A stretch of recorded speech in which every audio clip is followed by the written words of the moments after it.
Hey, this is Mike with Christian Meds.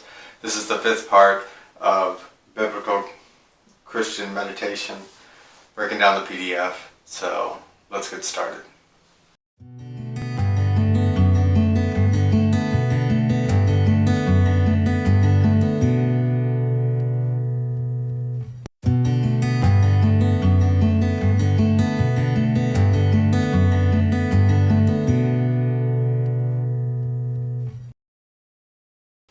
So in the fifth part, it's really, let's talk about stillness. Stillness is at the bottom of page 4 and goes on to page 5. And then they have a whole bunch of scriptures that they end up quoting. That is kind of the key to any type of meditation, is just to be still, slow yourself down, disconnect from the rat race, and really just try to, calm yourself, become more in a rest and relaxed state, and not so much fight and flight. So much of our lives is fight and flight right now. We're always, chasing the next dollar, or chasing, or having to go to work, or having to take care of kids, or, having to, do all kinds of things. A lot of times we have trouble finding time for God, but God really wants us to slow down, create a stillness, and really be a part of His life. And so one of the scriptures that it quotes on page 5 is Psalms 46. And I really like verse 10. Verse 10 says, "Be still, I know that I am God. I will be exalted among the nations, and I will be exalted in the earth." So basically, it starts out with just be still, Concentrate on how God is going to be exalted. In other words, every knee will bow in heaven and in hell, and God will be exalted by that. People don't like hell a lot of times, and that's part of, kind of where we're getting polarized in life nowadays. But that's just a side tangent. The big thing is just to be still. In other words, just try to calm yourself, concentrate on the things that God has blessed you in your life. Concentrate on the things, because you can find blessings, believe me. Things could be worse than you're going through. I went through a terrible marriage, my first marriage. Now I feel completely blessed. Is my second marriage, everything exactly the way I'd like it to be? No. Do I have problems sometimes? Do I have things that frustrate me? Sure. I'm human. That's part of being human. But don't let any of that steal my joy in the Lord anymore. I don't let anything like that say, I have a stillness within me because I have a relationship with Him, the triune God of the Bible.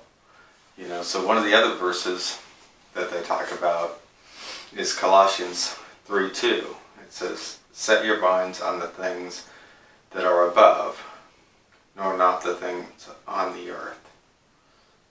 So basically, we're supposed to think about godly things, not earthly things, and that kind of ties back into the first thing.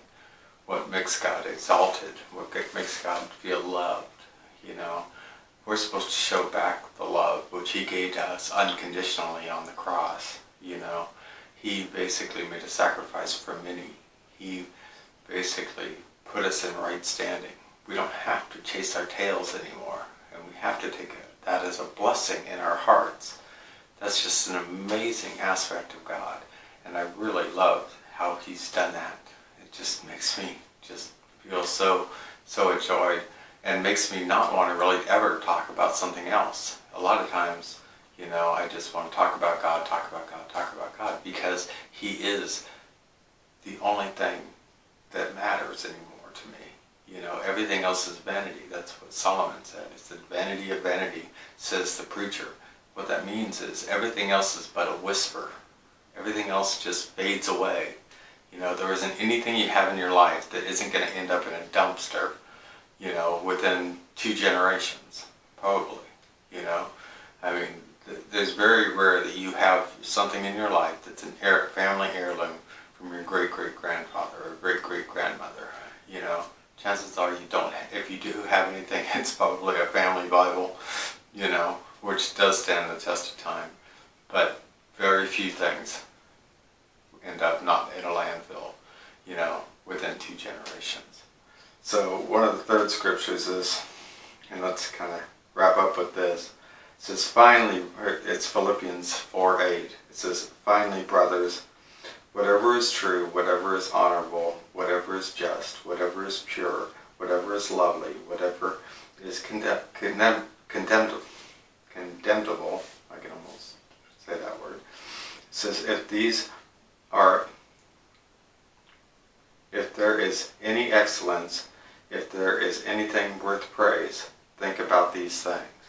So in other words, even though I stumbled over that a bit, I think you get the gist of what that's trying to say. It's saying, these are the things you need to be thinking about. Purity, honorable, truth, loving, being,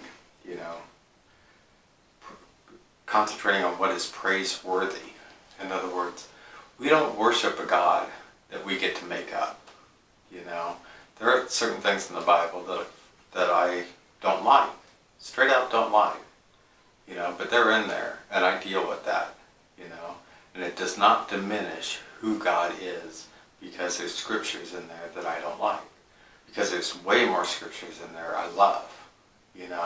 And that is what is really important when it comes to biblical Christianity in general, is that you really want to take this as an authority over your life. Allow that authority to penetrate your soul, and then allow that to help define a relationship between you and the Spirit. That's really what this stillness is all about. Really trying to, concentrate on God, let your body relax, and let the Holy Spirit speak to you. And He can only speak to you when you are actually still, slowed down, and really are listening. And I know that's probably going to be part of next week. But, we'll get there. So I hope you had a great week, and I hope you have a great week to come. Be blessed.